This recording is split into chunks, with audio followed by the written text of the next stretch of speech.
Le thème de la rencontre de cette année est hélas ô combien d'actualité. Le rôle des femmes des deux rives de la Méditerranée face à l'extrémisme.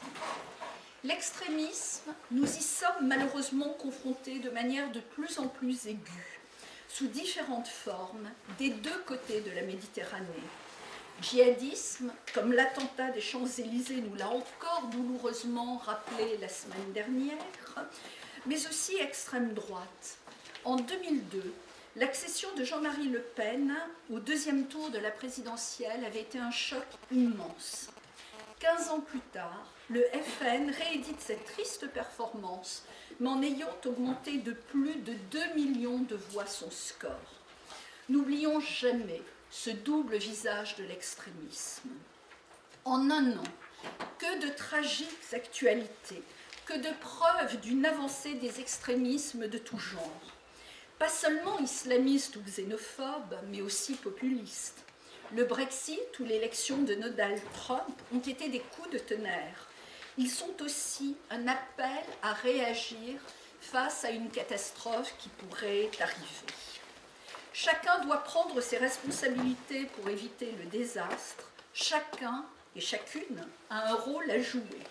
Chacun et chacune doit identifier ses forces et ses leviers pour contribuer à faire reculer l'extrémisme, où qu'il se trouve.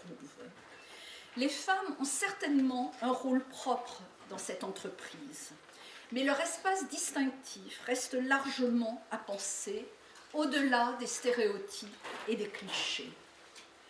Leur rôle dans la radicalisation, leur rôle dans le renouvellement des élites politiques et des modèles d'engagement, leur rôle dans la diffusion des modèles d'éthique et de tolérance, toutes les contributions qui seront présentées au cours de ce colloque d'aujourd'hui seront particulièrement riches d'enseignements à cet égard.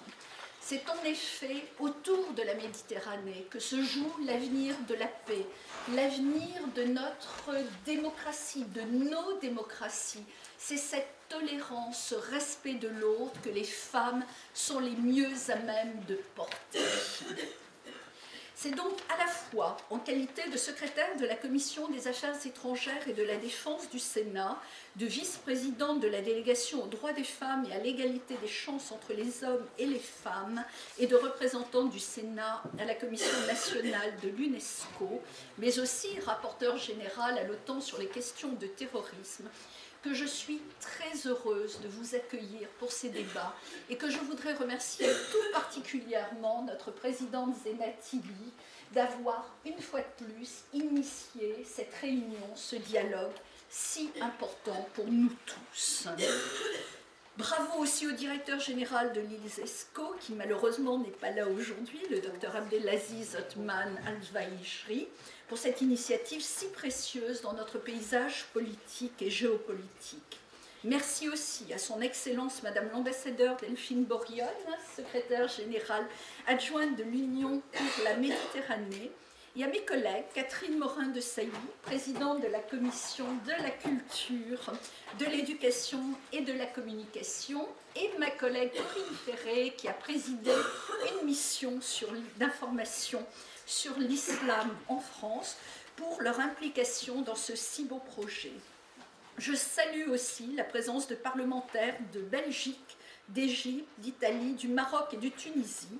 Bravo à toutes et à tous d'être fidèles à ce qui est devenu un véritable rendez-vous citoyen dont j'espère qu'il se poursuivra avec une régularité importante et d'ici l'année prochaine, et je vous souhaite de très riches et très fructueux travaux et je vous remercie de votre participation et encore une fois c'est un grand plaisir de vous accueillir dans ce Sénat qui est très soucieux de ces questions, qui s'implique justement sur ces questions de maintien de la paix et le rôle des femmes dans cette initiative.